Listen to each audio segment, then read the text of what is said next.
Before we begin, tell us in the comments what city are you watching from. And don't forget to rate this story from 0 to 10 at the end. Enjoy the story. I can't take it anymore, James. The words cut through the glass and gold silence of a Banana Island penthouse, echoing against the tall windows that overlooked the glittering Lagos Lagoon.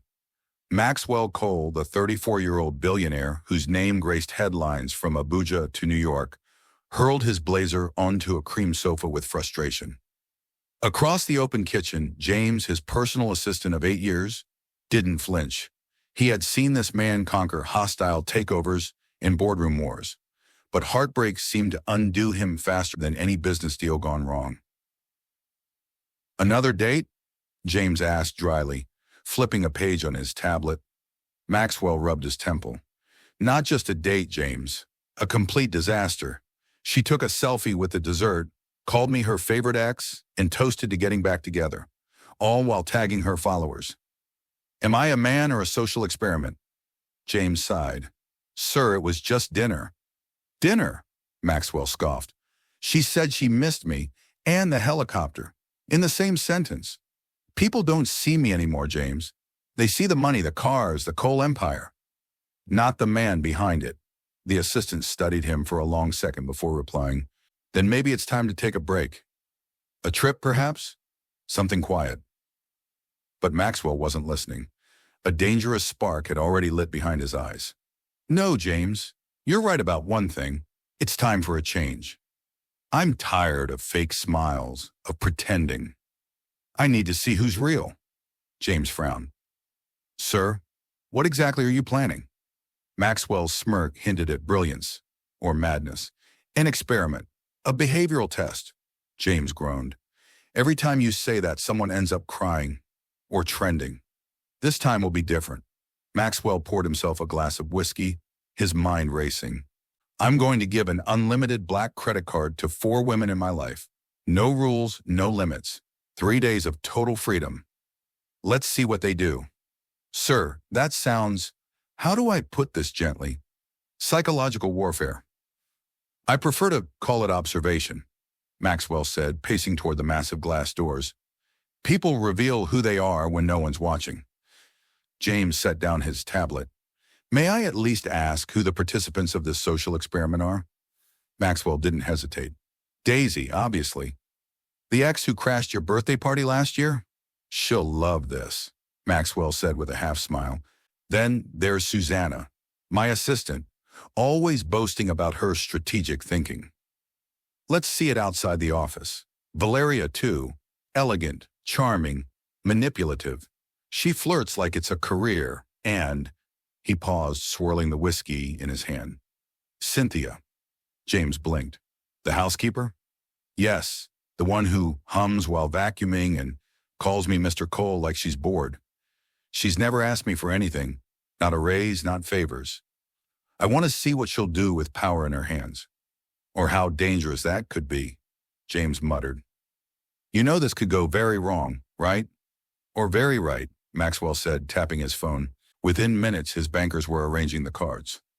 The next morning, the penthouse was unnaturally quiet, the kind of silence that meant Maxwell was plotting something.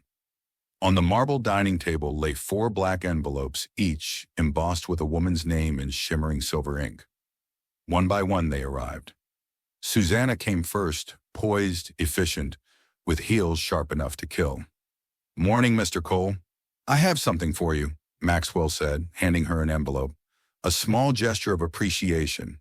She raised an eyebrow. "Are you dying?" "Not yet," he smiled. "Spend freely. No limits. You've got 3 days."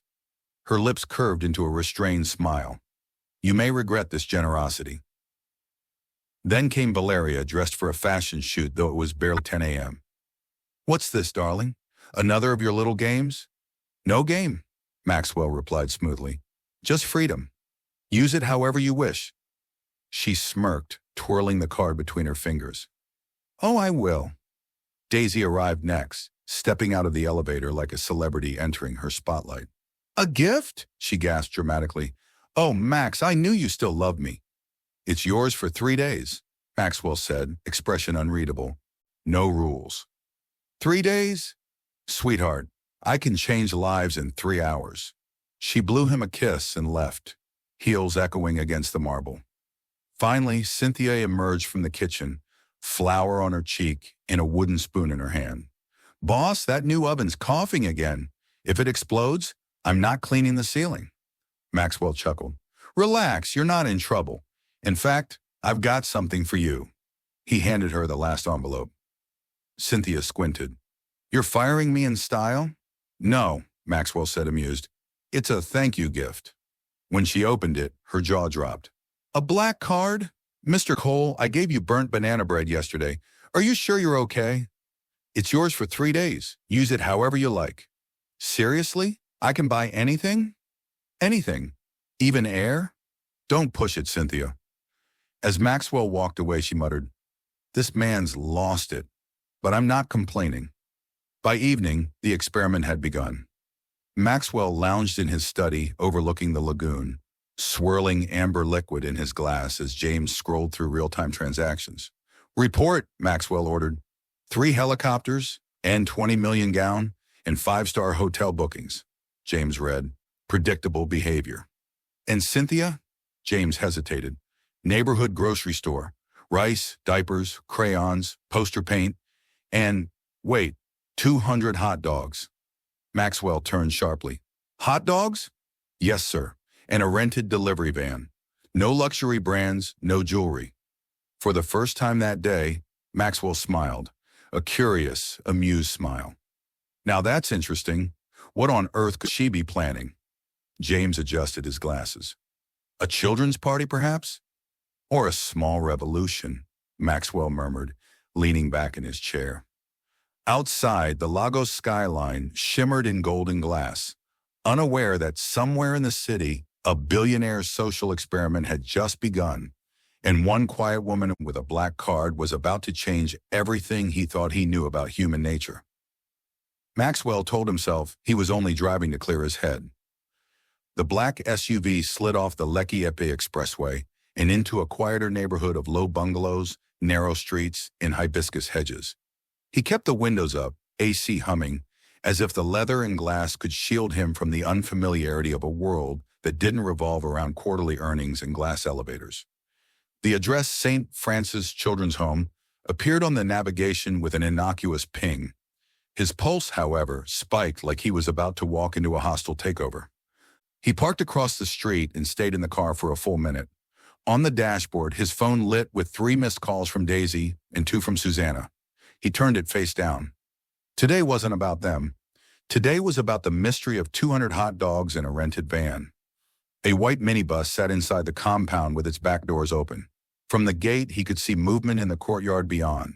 Bright balloons, paper streamers clipped to a frayed clothesline, and a painted poster that read, Welcome Party in blocky, earnest letters. Children darted between tables with the determined chaos of birds.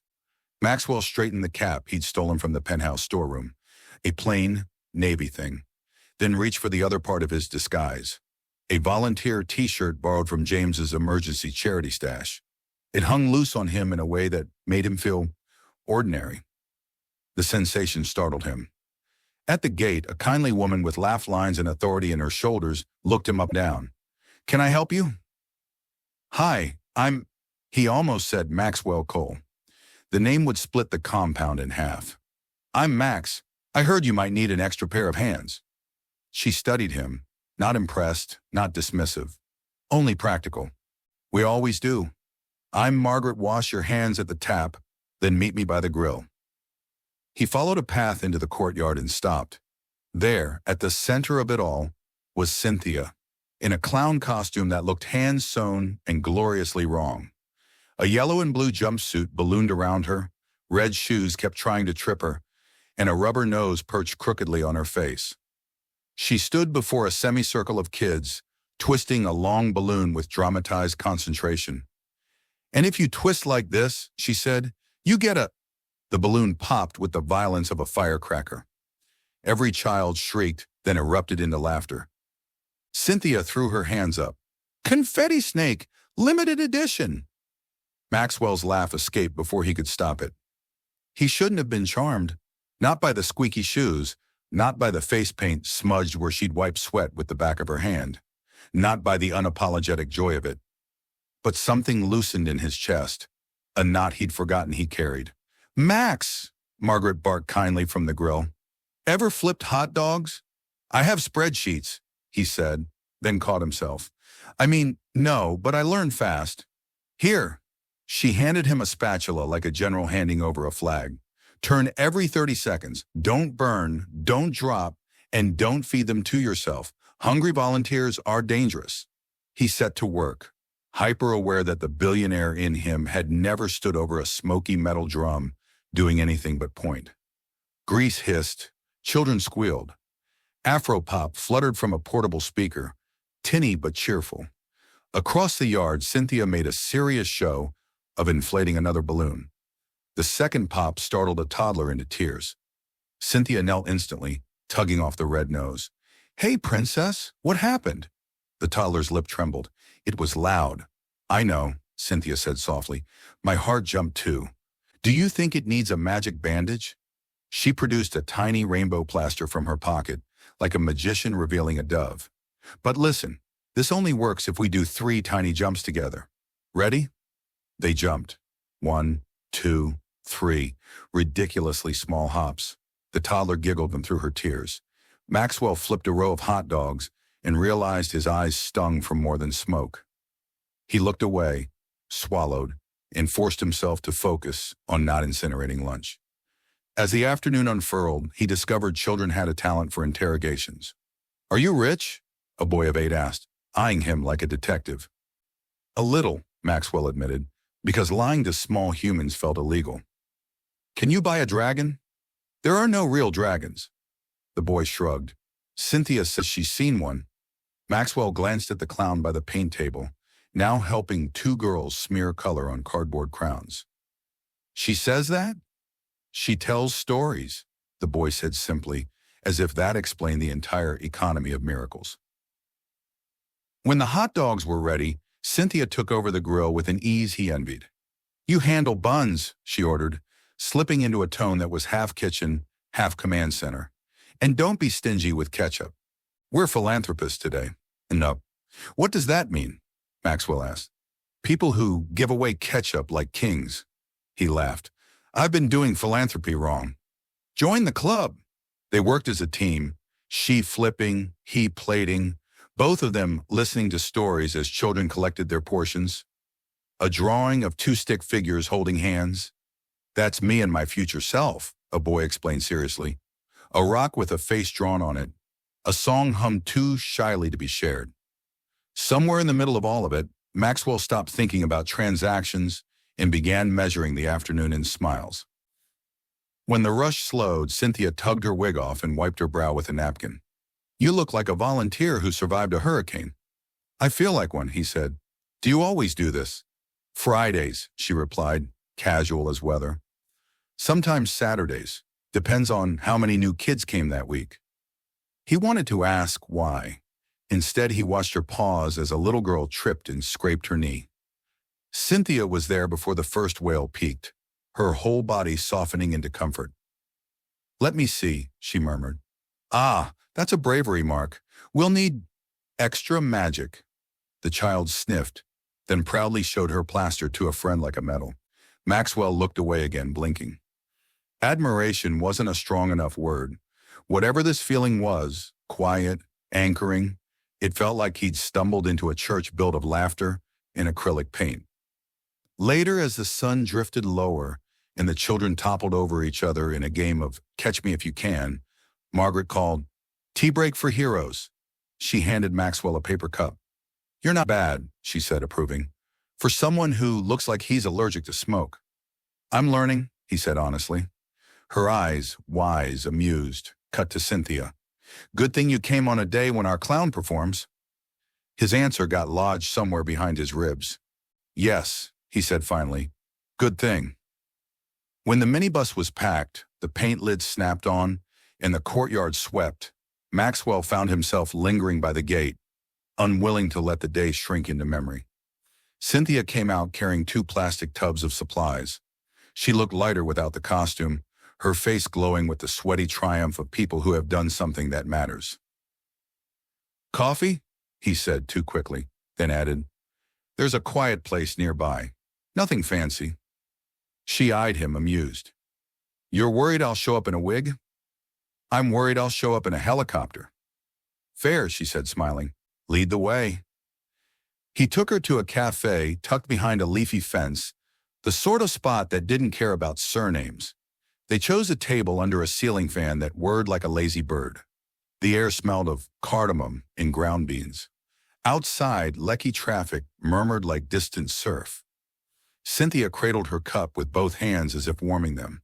Without the costume, she looked smaller and somehow braver. He wanted to ask everything at once and nothing at all. In the end, he offered the simplest truth. "You were incredible with them," he said. "Not just funny, present." Her smile tilted. "They make it easy." "Do you know everyone there?" Her eyes flicked to the street, then back. "Yes." "How?" "I grew up there," she said, like someone telling you the time. No drama, no self-pity. A fact placed gently between them. "From day 1 to 18, Margaret says my mom was very young, left a note, wanted a better chance for me than she could give." The ceiling fan hummed. For a moment, the cafe's other noises, cups clinking, someone laughing, a chair scraping, faded to a thin line. Maxwell sat still, as if any sudden move would rattle the trust inside her sentence. "I keep coming back," she continued, voice steady, "because new kids arrive, and they don't know yet that this isn't the end of their story. Someone has to stand there and say, 'You're not a mistake. You're the start of something.'" He swallowed. "Did anyone say that to you?" "Margaret did," she said, fierce affection firing the name. "And one volunteer who taught us to bake on Saturdays. I burned everything, still do, but that oven felt like possibility. Like I could put something small in, wait, and a miracle might come out." Maxwell stared at his coffee, feeling uncharacteristically clumsy with words. He wanted to tell her he understood something of being misread, of people projecting their needs onto you until you froze. But his version was draped in bespoke suits and curated isolation. Hers was rawer, harder. "Is that why you use the card there?" he asked quietly. "The hot dogs, the balloons, the poster paint." She shrugged, an awkward, lovely little lift of shoulders.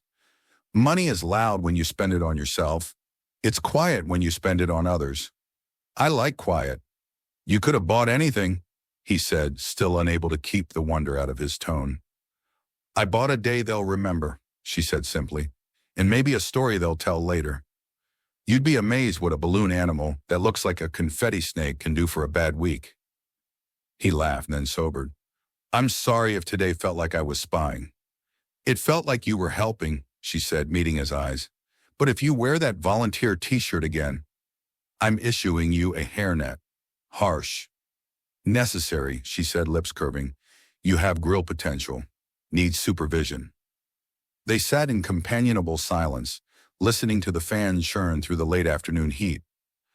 Outside, the sky settled into that Lagos gold that makes even ordinary walls look expensive. Maxwell realized his shoulders had dropped, his jaw unclenched. Peace. The word rose, unexpected, like a bird from reed beds.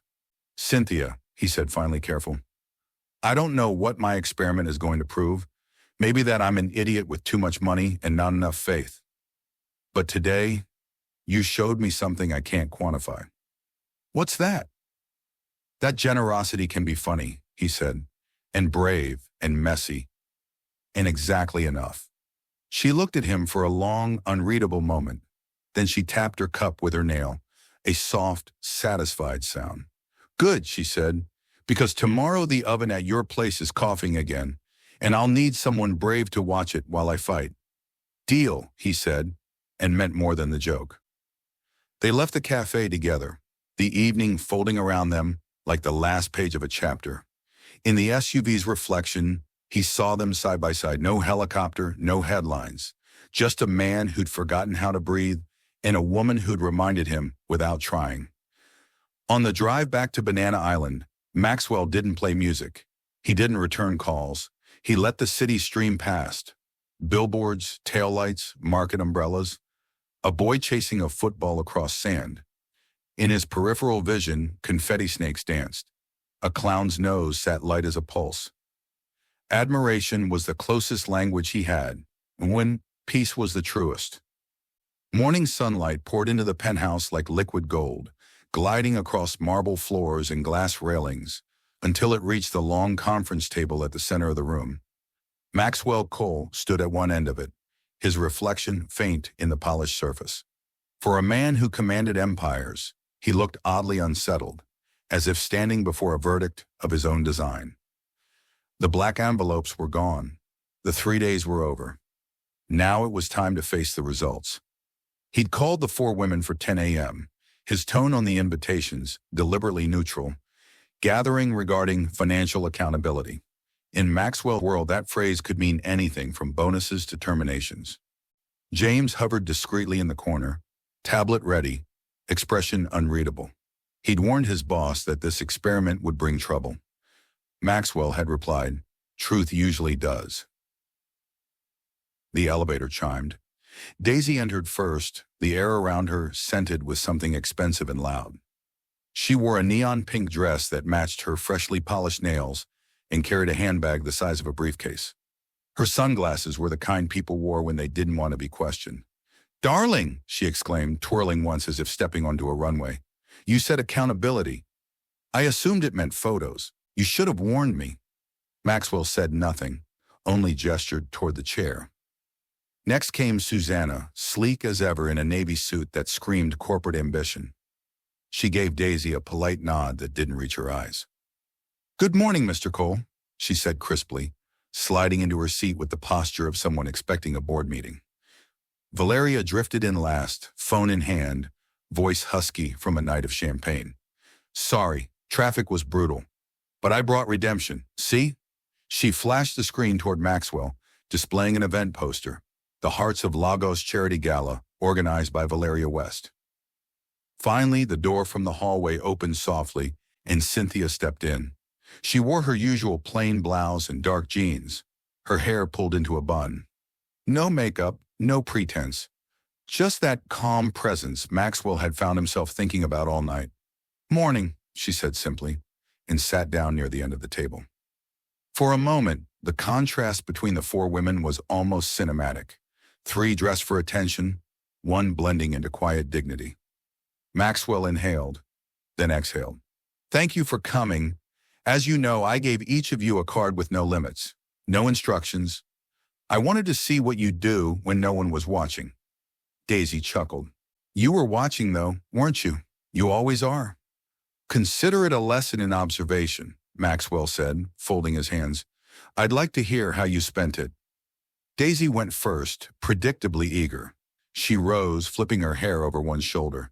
"Well, darling, I believe in influence. So I did what I do best, created moments. I booked a presidential suite at the Continental, bought a gown from Paris, and hosted a live stream titled Luxury is a Mindset. 5 million views in 48 hours. Maxwell raised an eyebrow.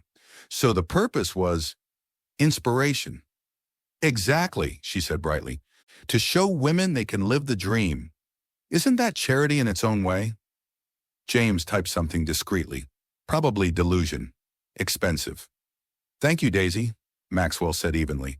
"Next?" Susanna adjusted her blazer. "Unlike some people, I approached this strategically. I invested in image capital. Meaning? I purchased couture outfits, paid for professional branding photos, upgraded my LinkedIn premium, and enrolled in an executive management course. Visibility is leverage, sir. You taught me that." Maxwell nodded slowly. "So it was a career investment?" "Precisely." She smiled with the satisfaction of a student confident in her answer. "You'll see the ROI soon enough." Valeria leaned back, sipping her coffee like it was part of the performance. "You already saw what I did," she said, tilting her phone again. "I planned a charity gala, invite only, 5-star. Influencers, CEOs, the press. It'll raise awareness for Lagos orphans." Maxwell's gaze sharpened. "Awareness or reputation?" "Both," she replied unapologetically. "Let's be honest. Donors pay for spectacle. You taught me that too." He didn't reply. The silence was colder now. Finally, all eyes turned to Cynthia. She looked down, fiddling with the edge of her sleeve. I didn't plan anything glamorous. I just spent it on the kids at St. Francis. Daisy blinked. Who's Francis? Your boyfriend? Cynthia met her gaze calmly. It's an orphanage in Lecky. Darling, you're joking, Valeria scoffed. You had a black card with no limit and spent it on children? Cynthia smiled faintly. Yes, balloons, toys, hot dogs, paint. They wanted a welcome party for some new kids, and the roof was leaking. Susanna frowned. You could have done something for yourself. Travel, wardrobe, connections, something useful. I did, Cynthia said softly. I bought smiles. The words settled over the room like mist. For once, even Daisy didn't have a comeback. Maxwell, standing still by the window, felt something shift inside him. A click, quiet but final. He had heard 1,000 speeches about philanthropy, about responsibility, about empowerment. None of them sounded like that simple sentence. He moved toward the table, voice calm. You all had the same opportunity. No limits. Yet your choices reflected something far more valuable than wealth. They reflected truth. Daisy crossed her arms. So what's the point? You were testing us? Yes, Maxwell said plainly. Testing perception. I wanted to see what each of you valued when you thought I wasn't watching. Typical Maxwell, Valeria muttered. Always playing God. He ignored the jab. Daisy, you bought validation. Susanna, you bought leverage. Valeria, you bought image. Then his eyes found Cynthia. You bought happiness for others. And in doing so, you bought peace for me. Cynthia looked startled, color rising in her cheeks. I didn't mean to prove anything. I just wanted the kids to have a day they wouldn't forget. That's exactly why it matters, Maxwell said quietly. The silence that followed was almost sacred. Even James, who rarely betrayed emotion, closed the tablet slowly. The rest of the meeting disintegrated quickly. Daisy stormed out first, muttering about emotional manipulation. Valeria lingered long enough to suggest Maxwell sponsor her upcoming gala. Susanna, more diplomatic, thanked him for the insightful exercise before striding off to her car. Only Cynthia stayed behind, standing awkwardly by the window. Was this supposed to make us feel guilty? She asked gently. No, Maxwell said. It was supposed to make me see clearly. And what did you see? He exhaled, watching the lagoons shimmer beyond the glass. That the world I built is full of mirrors, everyone reflecting back what they think I want to see. You're the only one who didn't perform. She hesitated. Maybe because I had nothing to prove. He turned to her then, really looking. The sunlight caught the edge of her face, the unpainted honesty of it. That, he murmured, is what makes you different. For a heartbeat, neither spoke. The city's noise drifted faintly from below. Traffic, waves, the hum of living. Cynthia finally smiled. You know, Mr. Cole, maybe your problem isn't that people see your money. Maybe it's that you hide your heart. He gave a low laugh. I think you just passed my experiment. Then next time, she said, heading toward the door, try an experiment where no one gets anxiety from your mysterious meetings. Noted, he replied, still smiling. When she was gone, Maxwell looked at the empty chairs, symbols of vanity, ambition, pretense, and realized he'd built an empire out of walls. Cynthia, with her humble heart, had walked in carrying nothing but truth, and somehow left him with everything. He turned toward the window again, the city glittering below like a restless promise. For the first time in years, admiration didn't feel foreign. It felt like awakening. And deep in his chest, something unnamed but certain began to bloom. The morning after the meeting, the air in Maxwell's penthouse carried a strange electricity. He had not slept. His mind kept circling back to the moment Cynthia said, I bought smiles. The phrase had replayed itself in his head like a melody too haunting to forget. By dawn, he knew what he wanted to do. He found her in the kitchen, hair in a loose bun, humming softly as she buttered bread.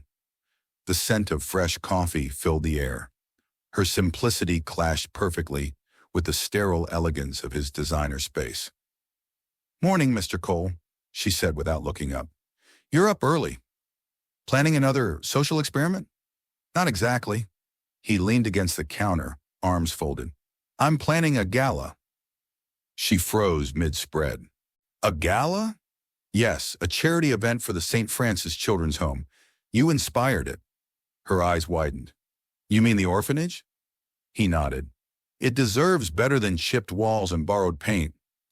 I'll fund the event, bring the city's elite, and raise enough money to rebuild the place. That's wonderful. She smiled, genuinely touched. Who's hosting it? You, he said. The butter knife slipped from her hand and clattered onto the counter. Me? No, Mr. Cole. I don't host parties. I barely attend them. I can't even wear heels without turning into a public safety hazard. He chuckled. You'll be fine. You care about the cause. That's more valuable than rehearsed charm. I'll faint before the first toast. I'll catch you, he said lightly. She rolled her eyes, but a faint blush colored her cheeks. You're serious, aren't you? Completely. You'll do great, Cynthia. You've already shown me what authenticity looks like. The world needs to see it too. She sighed, defeated by his calm conviction. All right, but if I mess up, you're explaining to Lagos why their billionaire philanthropist gala host passed out in the opening speech. By afternoon, the living room had turned into a rehearsal stage. Cynthia stood behind the marble island, holding a soup ladle as a makeshift microphone. James sat cross-legged on the sofa, pretending to be an audience member, while Maxwell leaned against the wall, arms crossed, half amused and wholly enchanted. Good evening, ladies and gentlemen, she began, her voice trembling. It's an honor to be your host tonight at the Gala of Hope. No, wait, Hope of Lagos. Oh dear, James snorted. You're doing fine, ma'am. Don't lie, James, she said, glaring at him. I sound like a weather forecast. Confidence, Maxwell said, stepping closer. Look at me when you speak. She tried, but every time his eyes met hers, her tongue tied itself into knots. You're distracting, she accused. Then imagine I'm not here. That's worse. They practiced for hours. She tripped over imaginary cables, dropped cue cards into the sink, and mispronounced a donor's name so catastrophically that Maxwell had to leave the room to keep from laughing. But through every mistake, she got stronger. Her laughter filled the house, infectious and alive, melting the penthouse's cold perfection. By the end of the week, she could deliver the opening line without faltering. Good evening, everyone. Tonight, we build dreams together. Maxwell applauded. Perfect. I'll still forget it on stage, she warned. Then improvise. You're better unscripted anyway. The night of the gala arrived like a royal affair. The Echo Convention Center glittered under chandeliers and camera flashes. Luxury cars lined the entrance, and the red carpet was alive with Lagos's finest. Politicians, entrepreneurs, celebrities in sequin gowns. Banners reading, The Hope of Lagos Charity Gala presented by the Cole Foundation, flanked the hall. Backstage, Cynthia stared at her reflection. The woman in the mirror looked nothing like a housekeeper. She wore a floor-length ivory gown, subtle but elegant, her hair in soft curls. Yet her hands trembled. Maxwell appeared behind her, adjusting his tuxedo. You look incredible. I feel like an imposter, she whispered. Good. The best people usually do. His smile steadied her heartbeat. You'll be brilliant, Cynthia. Just remember, it's about the kids, not the cameras. She nodded, inhaled deeply, and walked out under the spotlights. Good evening, everyone, she began, the microphone trembling slightly. Thank you for coming to support the children of St. Francis Home. Tonight isn't about luxury, it's about legacy. It's about giving the next generation something worth dreaming for. Her voice found rhythm, confidence blooming like dawn. Maxwell watched from the front row, pride softening his features. But fate, as always, had a sense of humor. Halfway through the cocktail session, a waiter stumbled near her, and in the ensuing chaos, a full glass of champagne tipped over, right onto the lapel of Mr. Adigan, one of Lagos's most powerful businessmen. The crowd gasped. Cynthia froze, mortified. Oh my goodness, I'm so sorry, she stammered, grabbing napkins that only made things worse. I promise this wasn't part of the entertainment. Adigan's stern face cracked. Well, you just cooled my temper in my suit, he said dryly. Laughter rippled across the room. Thinking quickly, Cynthia grabbed the microphone. Ladies and gentlemen, she said, cheeks flushed, if anyone else spills on a billionaire tonight, consider it a donation of humility. The hall erupted in applause and laughter. Even the orchestra chuckled. Maxwell's chest swelled with admiration. Within minutes, what could have been a scandal turned into the highlight of the night. When the auction began, people donated with enthusiasm. N50 million, N80 million, N100 million. By the time the final pledge came in, the orphanage fund had tripled Maxwell's projection. The MC called it the most successful charity night of the decade. Later, as the guests drifted away under the shimmer of chandeliers, Cynthia stepped onto the balcony for air. Lagos stretched beneath her, an ocean of lights and restless life. The city's pulse hummed like a secret melody. Maxwell joined her quietly, holding 2 glasses of water. For the hostess of the year, he said, handing her one. She laughed softly. More like the clown who almost ruined your reputation. Clowns save the world sometimes, he said. Besides, I've never seen a room full of billionaires laugh like that. She turned to him, her smile fading into something gentler. Thank you for trusting me with tonight. You earned it, he said, his gaze lingering. You made them remember why giving matters. You reminded me too. A silence stretched between them. Warm, fragile, alive. The Lagos breeze carried the faint rhythm of music from below. Cynthia tucked a stray curl behind her ear, suddenly aware of how close he stood. I should probably, she began, but he interrupted softly. Cynthia.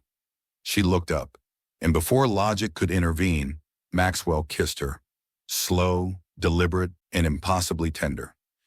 It wasn't the impulsive hunger of lust, but the quiet recognition of something inevitable. For the first time in years, he felt grounded, anchored not by wealth, but by warmth. When they parted, she blinked, stunned. You shouldn't have done that, she whispered, though her voice betrayed no anger, only confusion. Probably not, he admitted, but I don't regret it. She shook her head, half smiling, half terrified. This changes everything. Maybe it changes it into something true, he said softly. Behind them, unnoticed, a shadow lingered near the doorway. Daisy, her manicured fingers, clutching her phone, eyes burning with envy as she snapped a photo. Under the Lagos skyline, Maxwell and Cynthia stood side by side, unaware that their quiet moment of joy had just lit the fuse of a storm neither of them could yet see coming. The headlines hit like thunder. Housekeeper turned gala host caught in N300 million charity scandal. Sources allege misuse of funds from Cole Foundation gala. Who really profited from Hope of Lagos? Within hours, the internet had transformed Cynthia Hale from the city's newest darling into its latest villain. Her photo, the one from the gala balcony, smiling under chandeliers, was everywhere. Beneath it, hashtags trended mercilessly. #fake philanthropy, #Cole scandal, #the pretender. Maxwell Cole's penthouse felt suddenly too large, too sterile, and too quiet. He sat before the massive television wall, watching anchor after anchor tear apart the event he'd orchestrated to honor her. His phone wouldn't stop vibrating calls from journalists, messages from board members, even warnings from his PR chief. Sir, James said carefully, standing behind him, you need to issue a statement, now. Maxwell's jaw tightened. What kind of statement? The one that distances you from her before your company's stock starts falling. The board is panicking. He didn't answer immediately. On screen, the footage replayed Cynthia shaking hands with donors, laughing as the crowd applauded. The captions twisted her joy into deceit. Who leaked this? He finally asked. James hesitated. The original post came from an anonymous account linked to Valeria's PR network. But the story picked up when Daisy and Susanna gave anonymous confirmations. They described her as manipulative, said she intercepted gala funds. Lies, Maxwell muttered, gripping the armrest. All lies. Of course, James said, quietly furious. But perception moves faster than truth. Maxwell rose abruptly. Get me Cynthia. She won't answer, sir. Try her home, her friends, the orphanage. She's already been there, James said softly. They're refusing her entry until the investigation clears. The board froze the charity accounts. Maxwell froze. They what? It's procedure. No, he said, pacing toward the glass wall. This is madness. She didn't take a Naira. She wouldn't. James met his gaze with sympathy that bordered on warning. Then prove it, sir. But first you have to speak. Silence looks like guilt. Maxwell turned back to the screen, where Cynthia's image filled the frame, her expression frozen mid-smile, weaponized by headlines. If I speak now, they'll twist my words. I need evidence first. Evidence takes time, James said quietly. Reputation doesn't wait. Cynthia sat in her small apartment in Lekki, her hands trembling around a mug she hadn't touched. The floor was littered with papers, donation receipts, event invoices, her carefully kept notes from the gala. Each one was a piece of proof that didn't matter anymore. The doorbell rang. When she opened it, 2 journalists shoved microphones in her face. Miss Hale, did you funnel donations through your personal account? Were you romantically involved with Maxwell Cole during the gala? Her breath hitched. She slammed the door and slid down against it, tears stinging her eyes. She had thought she was done with humiliation, that after years of anonymity, she'd finally been seen for something good. Now every word she spoke, every step she'd taken, was being turned into evidence of deceit. Her phone buzzed. Maxwell. She stared at the screen, then declined the call. The silence after that felt heavier than any insult online. At the penthouse, Maxwell's legal team surrounded him like vultures circling a wounded lion. Mr. Cole, the press is demanding a statement. You must deny involvement with her, said one. If you stay silent, the foundation might collapse, said another. Investors will want reassurance. Enough, Maxwell snapped. The room fell still. He rose slowly, eyes dark. You all talk about profits and optics. What about truth? What about decency? His head of communications exhaled sharply. Truth doesn't trend, sir. Hashtags do. Then we change the hashtag, Maxwell said, voice low but deadly. We fight back. Sir, James interjected gently, you can't fight a rumor with outrage. You'll only fan the flames. Maxwell pressed his palms to the desk, breathing hard. For the first time in years, he felt powerless. Not in business, but in heart. He had built an empire of control, and now, one hesitation, 1 second of silence, had cost the only person who had ever been honest with him. 3 days later, Cynthia returned to the orphanage gates. Children she'd once fed and hugged now watched her from the windows, their caretakers whispering behind closed doors. Margaret, the director, met her at the entrance, her face torn between duty and compassion. Cynthia, she said softly, you shouldn't be here. They think I stole from them, Cynthia whispered. You know me. You raised me. I know, Margaret said sadly, but donors are threatening to withdraw. Until it's cleared, I have to protect the children. The door closed gently, like the end of a chapter. Cynthia turned and walked down the street, tears slipping silently into the collar of her coat. At the same moment, Maxwell sat alone in his study, scrolling through every financial statement from the gala. He'd replayed the bank records 100 times, every transaction time-stamped. Something didn't fit. At 2:47 a.m. on the night of the event, $300 million had been moved from the foundation's charity account to a new sub-account labeled Media Promotions. The authorization signature was Susanna's. He stared at the screen, heart pounding. The IP address matched her office computer. James, he called sharply. Within minutes, his assistant appeared, hair disheveled, tie loosened. Sir? Maxwell turned the laptop toward him. Here, this is the transfer they pinned on Cynthia. It came from inside our own system, Susanna's login. James squinted. She must have covered her tracks. Daisy's PR team spread the narrative before the records hit the auditors. Between them, they've built a perfect lie, Maxwell said, standing, and I helped it grow by saying nothing. James nodded grimly. What now? Now, Maxwell said, grabbing his phone. I burn their lie down to the ground. The next morning, Lagos woke to chaos again, but this time, the storm was Maxwell's.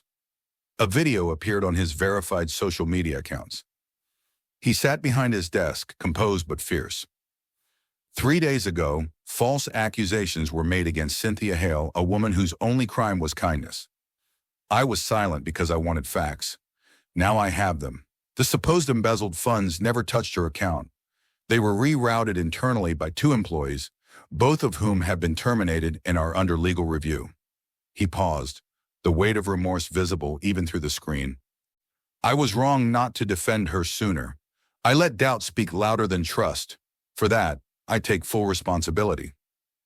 The video went viral within hours. Comments flooded in #justice for Cynthia, #Maxwell speaks truth, #apology of the year. But Cynthia didn't watch it. She was packing her things into a small suitcase when her phone buzzed again. Maxwell's number. This time she answered. Cynthia. His voice broke slightly. I found the truth. I'm so sorry. Her silence hurt more than her words ever could. You don't need to fix this, she said quietly. You just needed to believe me when it mattered. I'll make it right, he whispered. Not for appearances. For you. Maxwell. Her tone softened but stayed guarded. You can't rebuild trust with press releases. Some wounds need time, not headlines. He closed his eyes. Then I'll give you time. But I won't stop until everyone knows who you really are. That night, Maxwell stared out over the lagoon, the city lights fractured in the water below. For the first time in his life, victory meant nothing without forgiveness. The empire he'd built stood tall, but the woman who had taught him to feel had walked away, leaving him with silence louder than applause. He had defended her name. Now he would have to earn back her heart. The redemption had begun. The courtyard of St. Francis Children's Home had never seen this kind of crowd. Cameras perched like restless birds along the fence, their red lights blinking beneath the blazing Lagos sun. Reporters murmured, microphones ready, waiting for the man whose silence had shaken an empire and whose words today would rewrite it. A new banner fluttered above the gate, the Hope of Lagos Foundation press conference. Behind that banner stood Maxwell Cole, tall, composed, and visibly changed. The impeccable billionaire who once hid behind tailored armor now wore a simple gray suit, his tie slightly loose, his eyes softer. He wasn't here as a mogul, not even as a savior. He was here as a man trying to make things right. Children lined the courtyard, dressed in colorful shirts Cynthia had once bought with that infamous black card. Their laughter broke the tension of the waiting crowd. Beside them, Sister Margaret watched with a mix of suspicion and hope. And there, standing quietly among the staff, was Cynthia Hale, her hands clasped, her face unreadable. The sight of her nearly undid him. He had rehearsed this speech 100 times, rewritten it in anger, grief, and shame. But seeing her now, the woman who had taught him that love could exist without expectation, every word he'd practiced dissolved. He took a slow breath and stepped toward the microphones. Good morning, he began, voice steady. Thank you all for being here. A few weeks ago, this orphanage became the center of a storm, one that destroyed reputations, fractured trust, and questioned integrity. That storm began with my silence. Cameras clicked. Cynthia's gaze lifted slightly. I stand here today, he continued, to tell you what the world should have known from the beginning. Cynthia Hale is innocent. The funds from the Hope of Lagos Gala were never missing. They were misdirected through fraudulent activity within my own company, orchestrated by 2 former employees now facing prosecution. He paused, letting the words echo. The crowd murmured. Journalists leaned forward. But that's not all, he said quietly, because this isn't just about money. It's about belief and the cost of losing it. Maxwell turned towards Cynthia. His voice softened, intimate even through the speakers. When the world pointed fingers at you, I hesitated. I waited for proof instead of standing by faith. And in that moment, I became everything I claimed to despise, a man who trusts data more than decency. A flicker of emotion crossed Cynthia's face, a tremor he almost missed. I failed you, Cynthia, he said, and I failed every person who believed that kindness could survive in this cynical world. So today I'm not here just to clear your name. I'm here to ask for your forgiveness. He took a step closer to where she stood among the children. You once told me money is loud when you spend it on yourself and quiet when you spend it on others. You were right. The quiet things, your honesty, your laughter, your heart changed me more than any success ever did. A soft gasp rippled through the crowd as he reached into his pocket, pulled out a small velvet box and opened it. Inside was a simple gold ring. No diamonds, no excess, only sincerity. Cynthia Hale, he said, the faintest tremor in his voice. You taught me that love isn't about power or perfection. It's about grace. You reminded me that home isn't marble walls or city views. It's wherever two hearts choose to stay honest. I don't deserve your forgiveness, but I'm asking anyway. Will you let me try again? Will you let me build that home with you? The courtyard fell utterly silent. Even the restless reporters seemed frozen. Cynthia's lips parted, but no words came. Her throat tightened, emotion warring with reason. She had dreamed of vindication, not of a man bearing his soul before the world. Tears gathered before she could stop them. Finally she spoke, voice trembling yet strong. You broke my heart, Maxwell, she said, the truth cutting softly through the air. But you also rebuilt it piece by piece with every act of honesty you've shown since. Forgiveness isn't easy, but love was never meant to be easy either. She stepped forward, closing the distance between them. Yes, she whispered, I forgive you, and yes, we can start again. The crowd erupted, flashes burst like fireworks. Children cheered, some not fully understanding why. Sister Margaret wiped her eyes discreetly. Maxwell smiled, not the polished grin of boardrooms, but something human and raw. He slipped the ring onto her finger, and the courtyard erupted in applause. The moment transcended spectacle. It was redemption made visible. Months later, St. Francis looked nothing like the place it once was. The walls were freshly painted in bright cream and sky blue. New playground swings glittered in the sunlight. The children's laughter had become the heartbeat of the neighborhood again. It was a Saturday morning, and the orphanage garden had been transformed. White ribbons hung from trees. Tables were covered with wildflowers and pancakes stacked in towers. There was no press, no gala, no luxury, only love, laughter, and burnt breakfast. Cynthia, now Mrs. Cynthia Cole, stood barefoot on the grass in a flowing ivory sundress, her curls caught in the warm breeze. Beside her, Maxwell wore rolled-up sleeves, flipping pancakes over a stubborn fire pit that refused to cooperate. The children watched, giggling every time smoke rose. You're burning them again, Cynthia teased, crossing her arms. I'm a billionaire, not a chef, he said, mock defensive. You'd think billionaires could afford a spatula that works. He grinned, leaning over to kiss her cheek. You'd think wives could offer help instead of commentary. I'll help, she said, grabbing the pan and expertly saving one golden brown pancake. There, redemption. Story of my life, he murmured. They both laughed, the sound easy and warm. Around them, the garden was alive. Margaret leading children in a silly dance, music playing softly through borrowed speakers, sunlight spilling through the branches. Later, when the laughter softened and the afternoon drifted into gold, Maxwell and Cynthia sat beneath the same tree where they'd first spoken after his apology. The children ran in the distance, their joy echoing across the compound. This place, Maxwell said, looking around, feels like it breathes again. Cynthia rested her head on his shoulder.